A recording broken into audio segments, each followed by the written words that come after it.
And what about besides the energy industry? Some of the people we spoke to said it would really help out if the state would help invest in small businesses for the people that live up in the mountains to start their own businesses. Is there money to do that?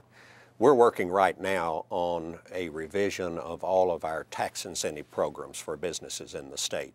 And we're trying to gear more of that towards smaller businesses and the creation of small businesses within the state. We also have some great public-private partnerships, things like the Kentucky Highlands Corporation, which operates, I believe it started up back in the 60s and 70s, and over the period of years, they've created thousands of new jobs helping new businesses get off the ground. So we're trying to do that from the state level.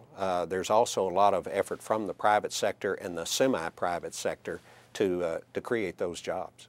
Okay. How about something everyone wants to mention to us when we go to visit up there is the coal severance tax. Can you explain what that is? We impose a coal severance tax on the production of coal. In other words, the coal companies pay that money into the state, and 50% of that money goes into the state's general fund. 50% of it goes back to the coal-producing counties. And the reason it's set up that way is that we realize that coal is a depleting resource. In other words, there's only so much of it, and when it's gone, you're not going to have it around anymore, and you're not going to have those jobs related to the coal industry. So the reason for sending that money back is to try to build the infrastructure necessary to diversify your economy. We've used it for water and sewer lines. We've used it to help with roads in eastern Kentucky. And we're having some success there. We're getting that infrastructure built in the various parts of eastern Kentucky that it will take in order to support other types of industry. And what do you say to the people who say, you know, we don't have very good schools up here and we don't have health care and, you know, we don't have dental care. Why are we giving 50% of these profits to people in Lexington and Louisville when it's not their coal? Well, much of that 50% that goes to the state goes right back to eastern Kentucky also, because we're investing in roads in eastern Kentucky. We're investing in health care in eastern Kentucky. You know, we've got the Medicaid program that puts a lot of money into health care for you know, our most vulnerable citizens, and some of those are in eastern Kentucky. That money tends to flow not only to other parts of the state, but much of it flows back to the east. Okay, cool. And do you think that's how did you come up with that 50%? Is that a fair percentage? The severance tax was first created back in, I believe, the 1970s. And that percentage has changed over the years. But right now it's at that 50-50 situation, and I think it's working pretty well for everybody.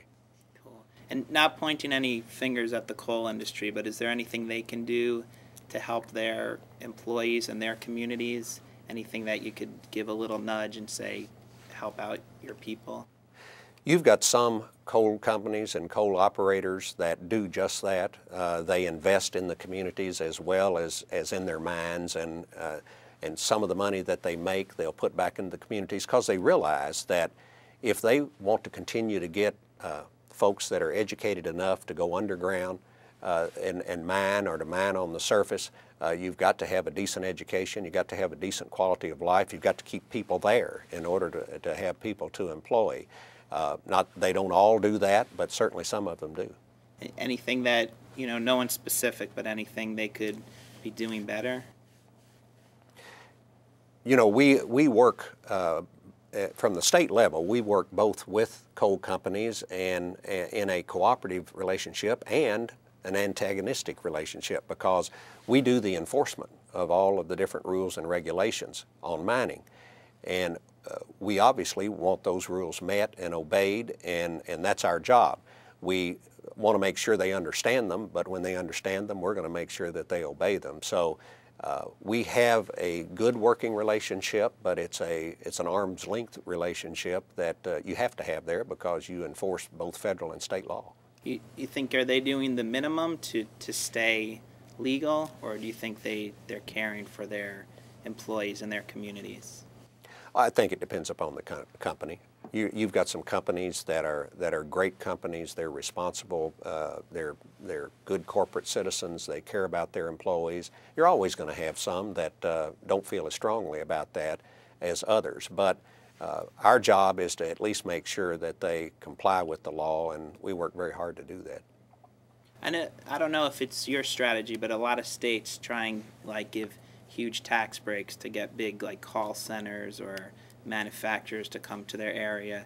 Is that something you do, or do you think that's a waste of time and tax breaks? We have a whole package of incentive programs from an economic development standpoint, and we do engage in negotiations and work deals to bring companies to the state or to have existing companies expand and create more jobs. But our programs are basically performance-based programs. We don't go out and hand out a lot of cash up front to try to get somebody to do something. What we do is say, if you do it, if you perform, if you create the jobs, then you'll get certain tax incentives and certain tax breaks. We found out that works very well, and it gets you what you bargained for. Okay. And how about, seems like a buzzword is green projects and green energy. What does that really mean, and why is that region really in a good position? I issued back in November a comprehensive energy plan for this state. It's the first time that we've ever looked at energy in a comprehensive way and had a plan, a strategic plan for the future. Obviously, coal is a big part of that plan because it is a natural for us because we've been in that business a long time. But we want to diversify, and we are going to diversify into alternative fuels, biofuels, biomass, biodiesel, ethanol, and we're also going to expand into renewable energy. We need to create a lot more energy in this state if we're going to meet the demands that we expect to have by the year 2025. Part of this, quite honestly, and the biggest part of this to meet those demands is conservation and efficiency. That is the quickest way for us to meet those demands because it's going to cut down on what we otherwise use. Right now in Kentucky, because energy is so cheap here, we're about the 7th largest user in terms of the states. And we need to do better than that. We don't conserve very well, and we don't use efficiencies, and we're going to start pushing that part of it. But when you get into the renewable area, we're going to be able to create a lot of green jobs by things like weatherization. We're going to be announcing in the very near future a pilot program on low-income homes in the private sector to have a program to weatherize those homes. Now, that'll do a number of things. Number one, it will save a lot of energy and save people a lot of money. But number two, it's going to create jobs because we've got to have the technicians trained that can do all that weatherization. So it's going to be the best in a win-win situation for everybody in that case.